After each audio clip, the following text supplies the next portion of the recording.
프리미어리그 5라운드가 열리고 있습니다. 9월 1일 새벽 3시 45분에 토트넘 대 웨스트햄 경기가 있는데 그 전날에 라이벌 첼시가 경기를 치르게 되었습니다.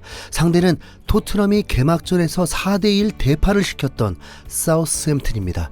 객관적인 전력상 첼시의 승리를 예상할 수 있었습니다. 첼시는 스털링이 점점 적응을 해가고 있었고 이번 경기부터는 수비의 핵심 쿨리발리도 출전을 하기 때문에 유력하다고 봤습니다. 그러나 결과는 사우스햄튼 2대1 역전승을 거두면서 첼시를 5라운드 중 2패를 겪게 만들었습니다. 첼시는 무려 9년 만에 사우스햄튼 원정에서 패배하고 만 것입니다. 시작은 좋았습니다. 스털링이 전반 22분 마운트가 골문 쪽으로 패스했고 수비 맞고 흐른 공을 스털링이 페인팅 후 골문 구석으로 밀어 넣으면서 득점에 성공했습니다. 스털링은 5경기에서 3골을 넣으면서 득점 경쟁에서도 상위권으로 오르게 되었습니다. 그런데 사우스햄튼은 4분 후 일격을 당하게 됩니다. 전반 27분에 라비아가 박스 바깥쪽에 볼이 오면서 기회가 왔는데 발등에 제대로 걸리면서 강력한 중거리 슛으로 동점을 만들어 버렸습니다. 순간 데브라이인 줄 알았습니다. 맨디로서는 어쩔 수 없는 실점이었습니다. 원정인 상황에서 첼시가 주도하면서 경기를 풀어갔지만 첼시의 큰 고질병이 된 스트라이커 부재가 결국 득점을 만들어내지 못했고 오히려 전반 종료 직전에 킹만큼은 베컴을 능가한다는 워드 프라우스의 크로스에 중앙에서 슈팅이 나오면서 사우스햄튼이 역전에 성공했습니다. 이 골은 월드클래스 쿨리발리가 실점에 관여를 해줬습니다. 상대팀에게 벽인 줄 알았는데 맨디한테 벽이었습니다.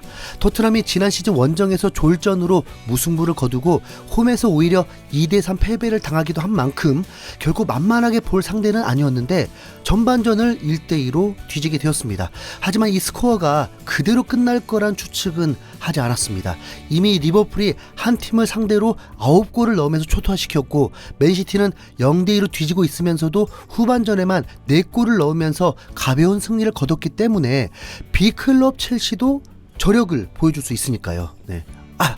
그런데 그러고 보니 캉테가 없죠.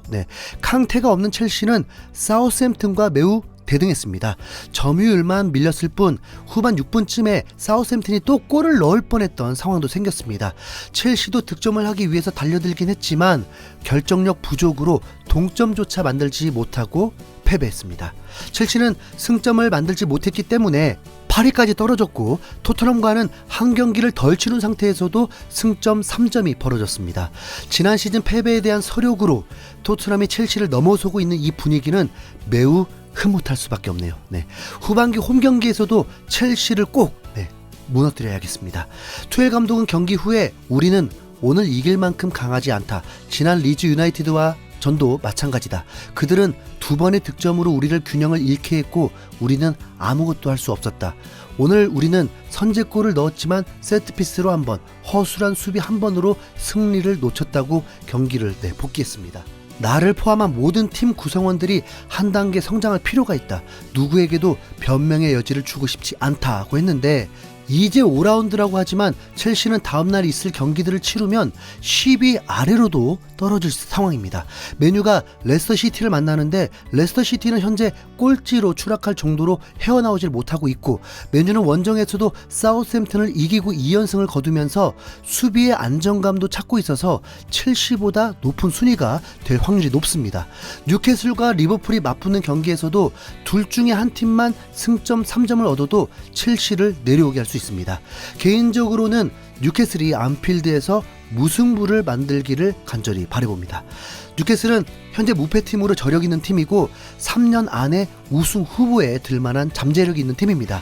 이번에도 맨시티를 상대로 3대3 무승부를 거뒀죠.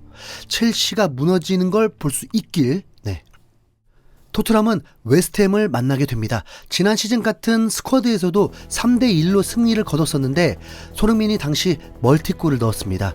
케인의 도움으로 손흥민이 넣었는데 그리운 날들로 끝나는 건 아니겠죠. 네. 노팅엄전을 시작으로 앞으로 A매치 데이까지 3일마다 한 경기씩 있을 상황이라서 제대로 B클럽 시험 무대가 시작된 것입니다. 어느 하나 소홀할 수 없죠. 이제부터는 선발이냐 조커냐가 중요한 것이 아닙니다. 체력 안배들을 잘 해줘야 하고 기회가 왔을 때 득점들이 나와줘야 로테이션도 수월하게 되는 것입니다. 영국 기자들이 손흥민을 돌려 까려고 해도 심지 굳은 콘테 감독은 손흥민을 향해서 케인만큼 중요한 선수라고까지 했고 이 두 선수를 도와줄 선수가 히샬리송이라고 한 만큼 우리도 흔들리지 맙시다. 웨스트햄전에서도 많은 시간을 뛰지 않을 것입니다. 모두가 알고 있죠. 한 골만 터지면 그럼 모든 게 편해집니다. 한 골. 웨스트햄전에서 토트넘의 2% 부족한 경기력이 손흥민이 채워주길 바라고 분노했던 거 제대로 풀 수 있는 세레머니 볼 수 있길 바래 보겠습니다. 이상 흰수염 고래였습니다.